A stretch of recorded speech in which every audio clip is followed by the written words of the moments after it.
Professeur, est-ce facile de lutter contre le système? On dit un peu que le système est très têtu, surtout sous nos cieux. Oui, mais on a un système que si l'ensemble du dispositif et les ressources nécessaires à chaque unité du dispositif marchent, le système marche parce que les animateurs du système sont capables de le faire marcher. Je vous donne un exemple. Ouais. Il y a eu la crise de 62. La crise de 62, Senghor est arrivé à la juguler en utilisant plusieurs alliances.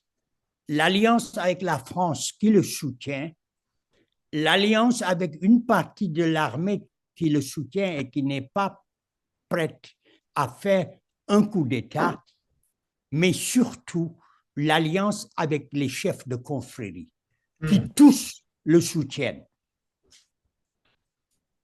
Il gagne cette victoire. Donc, vous voyez que là, le système se refait une nouvelle santé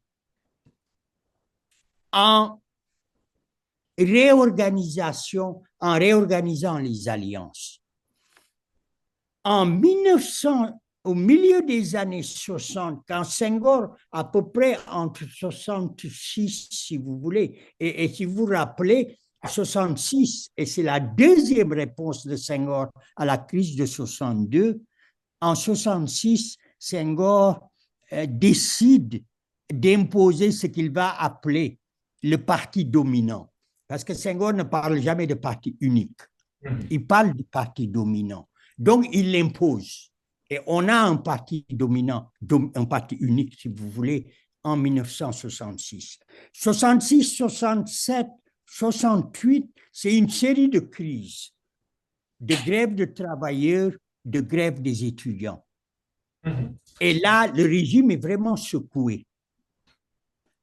La réponse de Senghor, là aussi, c'est d'essayer d'élargir ça. Il crée le Club Nation et Développement, et il y a, après la crise de 69, l'explosion des syndicats, Senghor déconcentre son système. Il crée un poste de Premier ministre. Et là, c'est une autre réponse à la crise, 70.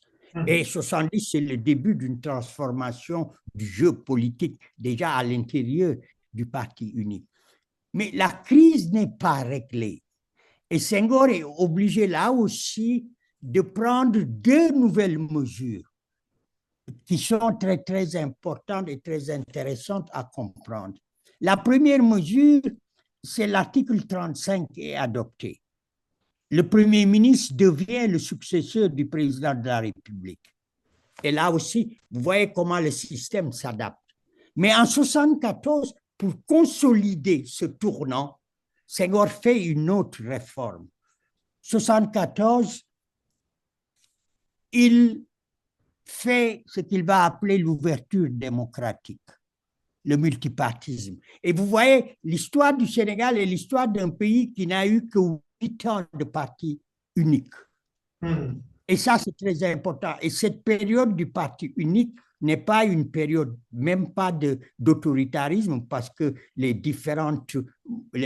mouvements marxistes continuent à discuter, le mouvement nationaliste. Donc, c'est ça comment le système s'adapte. Et quand Senghor part, parce qu'il refuse de changer de manière très claire la théorie des trois courants, on va en avoir 4 avec les conservateurs, mais Diouf devient président, la question n'est toujours pas réglée. Ce que Diouf va faire là aussi, c'est très simple. Il va tenter de réformer le Parti socialiste, mais il va faire surtout l'ouverture démocratique intégrale. Et l'ouverture démocratique intégrale lui permet de gérer, en fait, si vous voulez, les débats autour de cette succession considérée comme illégale. Mais l'autre chose que Senghor a faite, dont on n'a pas parlé beaucoup, mais que Feu Pathé Diagne a montré l'importance, c'est que Senghor n'a pas seulement choisi son successeur. Senghor a choisi à ce successeur un opposant qui va devenir l'opposant officiel, c'est Abdoulaye Wade. Et c'est ça qui fait que le système va se structurer à partir de l'arrivée au pouvoir d'Abdoulaye Wade, mais tirant les leçons du système d'Abdou Diouf qui a tourné, dont le couronnement, si vous voulez, et la majorité de présidentielle élargie. Là aussi, le système s'est adapté aux crises. Donc, il y a déjà, jusqu'à Wade, un système qui arrive à s'adapter. Et ce système qui arrive à s'adapter, les tournants, c'est le gouvernement de majorité présidentielle élargie, parce que Diouf accepte non plus l'incorporation dans le parti politique, mais laisse Wade devenir membre du gouvernement, être solidaire avec le gouvernement, mais garder son parti hors du système. Et c'est cette logique du changement du système de cooptation que Wade va parfaire avec la transhumance. Et cette transhumance va créer, si vous voulez, créer un territoire qui contient le système, avec une classe politique qui est à peu près la même classe politique et qui négocie et échange des positions. Et ce qui va arriver avec le président Macky Sall, tout simplement, ce que j'ai décrit au départ, c'est que j'ai l'impression qu'il n'a pas eu une parfaite connaissance du système.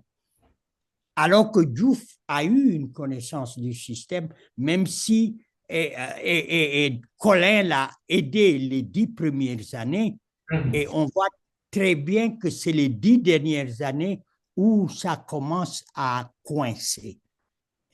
Et avec le président Macky Sall, ce qui s'est passé, il n'a pas été capable d'avoir un vrai parti politique.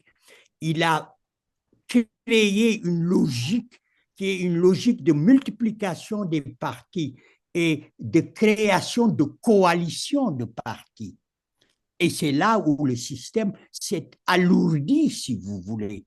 Il y avait trop de choses, il y avait trop de ressources nécessaires pour le faire fonctionner, il y avait trop d'acteurs et ça a commencé à lentement, mais sûrement, en fait, s'engouffrer dans un trou énorme.